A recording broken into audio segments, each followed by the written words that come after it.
Le New Concept Sport Running Mag vous est présenté par Brooks Run Happy.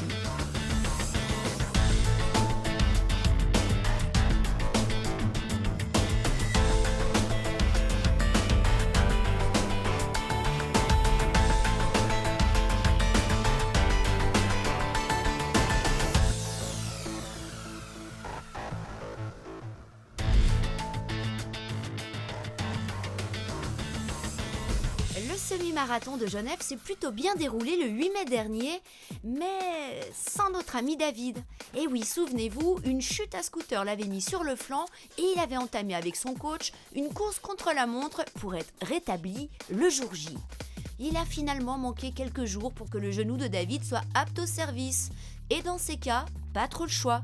Il faut digérer sa déception et rebondir très vite vers de nouveaux objectifs. Je reprends petit à petit la course. Changer d'objectif, c'était pas facile puisque voilà, j'avais vraiment envie de faire ce semi, mais on a décidé avec Fred que c'était vraiment pas raisonnable de le faire. J'avais encore mal quelques jours avant la course.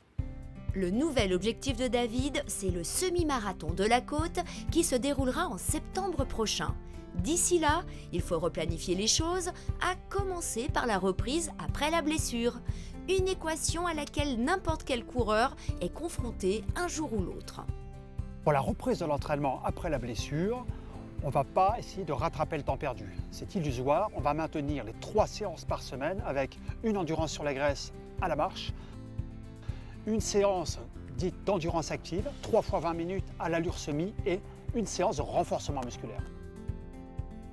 Pour cette reprise, on a commencé avec de la marche, beaucoup de marche. Et puis voilà, maintenant on va commencer à reprendre des allures un peu plus vives, un peu plus fortes pour repartir sur un programme en vue du semi, mais programme qu'on n'a pas encore commencé.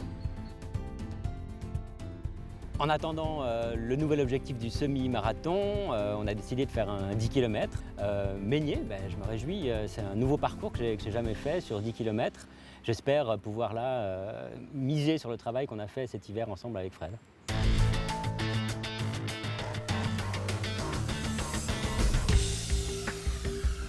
Je dirais que la qualité première de la Ravenna 7, c'est qu'elle est globalement très complète. C'est une chaussure destinée aux coureurs pronateurs, mais plutôt aux coureurs pronateurs qui cherchent une chaussure un petit peu plus dynamique, un petit peu plus énergique. Je dirais un tout petit peu plus légère que sa grande sœur, l'adrénaline. Et également une chaussure mixte pour quelqu'un qui veut une seule chaussure pour tout faire, parce qu'elle a quand même un peu de profil. Elle n'est pas trop lisse, ce qui permet de tout faire avec une seule chaussure. Je ne suis pas attaché particulièrement à une marque et depuis que je cours, je suis toujours passé par des professionnels pour, au moment où j'avais besoin de changer de chaussures. Donc j'étais sur Mizuno avant. Là, j'ai découvert la Ravenna assez récemment et pour l'instant, j'en suis particulièrement satisfait. Et très heureux d'avoir découvert cette marque parce que c'est une marque que je ne connaissais pas du tout. Ces innovations sur le modèle de cette année, on a un meilleur maintien au niveau du talon parce que le lacet est relié à l'arrière. Elle a un meilleur retour énergique sur l'avant du pied également. Après, elle est toujours équipée de la mousse DNA qui s'adapte vraiment à la foulée, au rythme, au poids du coureur, qui a un super retour. Je ne sais pas si c'est le manque de connaissance encore de la chaussure ou pas, mais pour l'instant, je n'ai pas de point négatif à préciser sur cette chaussure. C'est vrai que je suis dedans comme dans des pantoufles. J'ai un très bon ressenti, je suis très très bien dedans. Et il y a une bonne réactivité. Alors on la sent évidemment particulièrement sur le bitume, beaucoup plus que sur un terrain mou comme la forêt. Mais elles sont très dynamiques et moi elles me conviennent actuellement parfaitement.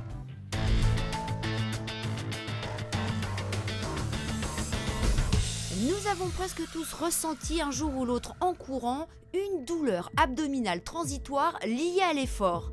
Oui, mais alors, ça veut dire quoi? Parce que c'est en fait le terme scientifique un peu compliqué qui décrit ce que nous appelons plus couramment le point de côté. Alors, quelle explication médicale à ce phénomène? Que peut-on faire? Et au fait, c'est grave, docteur? Le point de côté, c'est pas grave, c'est quelque chose de bénin et c'est encore très mystérieux. Ça a été peu étudié. Ce serait une crampe abdominale locale ou alors une autre explication, ce serait une surcharge, une irritation au niveau des ligaments viscéraux, donc qui maintiennent notamment le foie ou l'estomac. Mais la théorie la plus intéressante, en fait, ce serait une irritation en fait, du péritoine, c'est-à-dire c'est la membrane qui tapisse l'abdomen ou les viscères.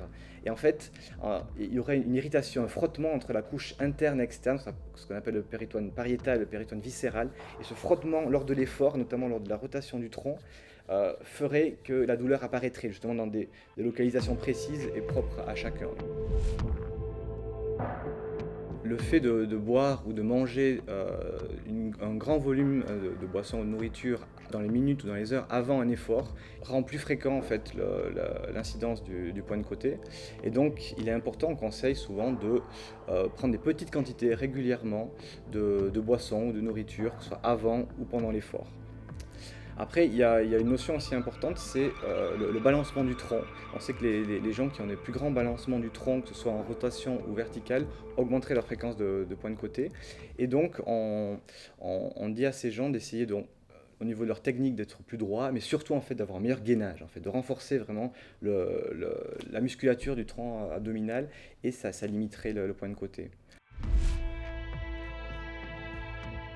Alors vu qu'on n'a aucune donnée médicale claire sur le sujet, on sait juste un peu ce que disent les gens, qu'est-ce qui fonctionne. Alors qu'est-ce que font les gens la majorité du temps? Déjà, ils prennent une respiration plus profonde.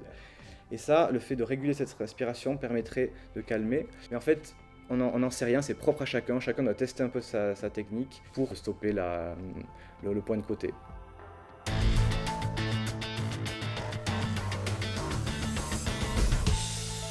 L'été approche à grandes enjambées et avec lui ces magnifiques courses de montagne de nos régions, à la fois chaleureuses et tellement dépaysantes pour les citadins.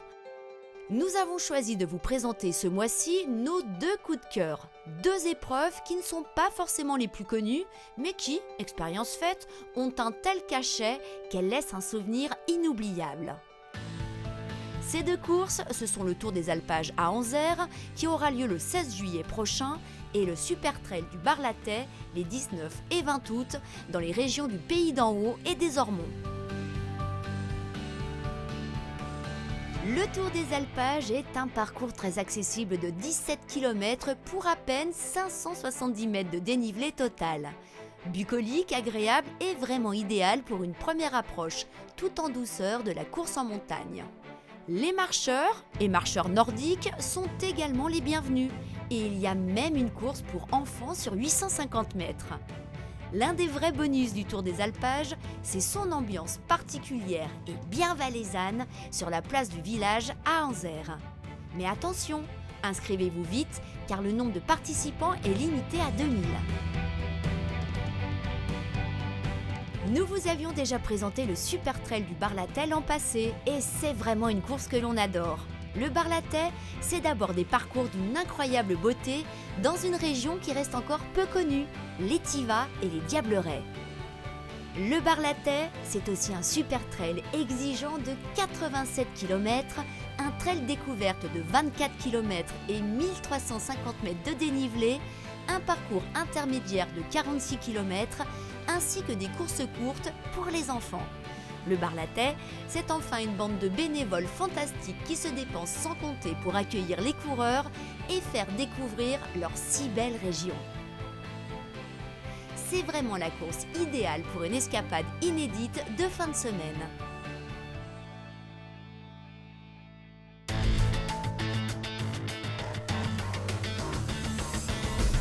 L'association romande Sanasport, dédiée à la pratique des activités d'endurance dans un esprit préventif, était invitée il y a quelques jours à donner une conférence sur la marche nordique par une enseigne spécialisée, elle, dans la course à pied. Bizarre ? Pas tant que ça quand on sait à quel point les 2 activités sont très souvent reliées, et ce, pour différentes raisons. Le thème de ce soir, c'est la marche et la course, comment ils sont reliés entre eux. Parce que beaucoup de gens pensent qu'en fait, les marcheurs, ils ne sont pas faits pour courir et les coureurs, la marche, c'est pas bien. Et en fait, ce qu'on va essayer d'expliquer ce soir, c'est qu'ils sont étroitement liés, course et marche, et que ça peut être très complémentaire, comme ça peut être préparatoire à la course.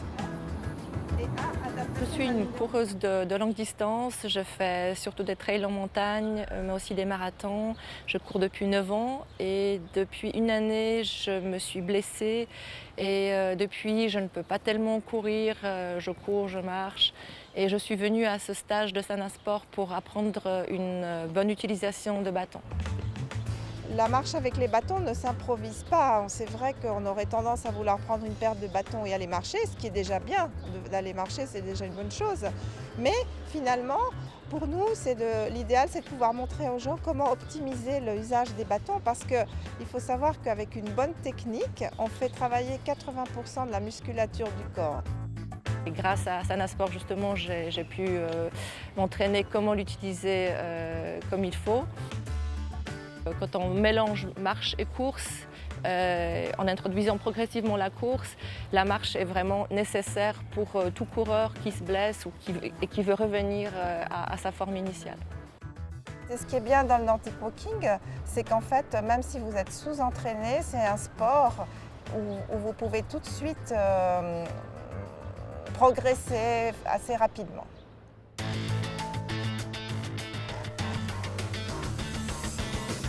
Le poids de la Craft Mind Jacket est exactement de 155 grammes.